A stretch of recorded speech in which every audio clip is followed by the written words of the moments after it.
नमस्ते। आप सभी का हमारे YouTube चैनल पर बहुत बहुत स्वागत है। आज मैं आप सभी को माँ दुर्गा के 8वें स्वरूप यानी महागौरी की कथा सुनाऊंगी। इनका वर्ण पूर्णतः गौर है। इस गौरता की उपमा शंख, चंद्र और कुंद के फूल से दी गई है। इनके समस्त वस्त्र एवं आभूषण आदि भी श्वेत हैं। महागौरी की 4 भुजाएं हैं। इनका वाहन वृषभ है।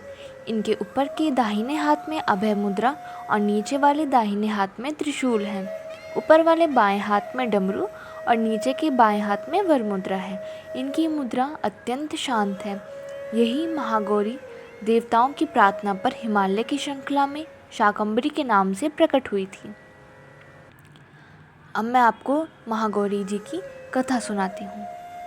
माँ महागौरी ने देवी पार्वती रूप में भगवान शिव को पति रूप में प्राप्त करने के लिए कठोर तपस्या की थी। एक बार भगवान भोलेनाथ ने पार्वती जी को देखकर कुछ कह देते हैं जिससे देवी के मन को आहत होता है और पार्वती जी तपस्या में लीन हो जाती हैं।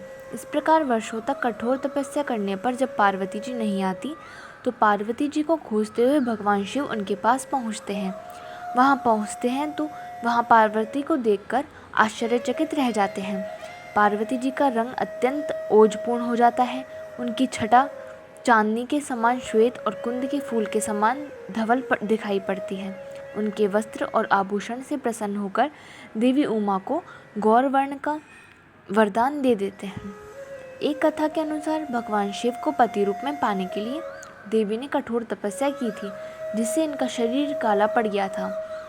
देवी की तपस्या से प्रसन्न होकर भगवान इन्हें स्वीकार कर लेते हैं और शिव जी इनके शरीर को गंगाजल से धो देते हैं।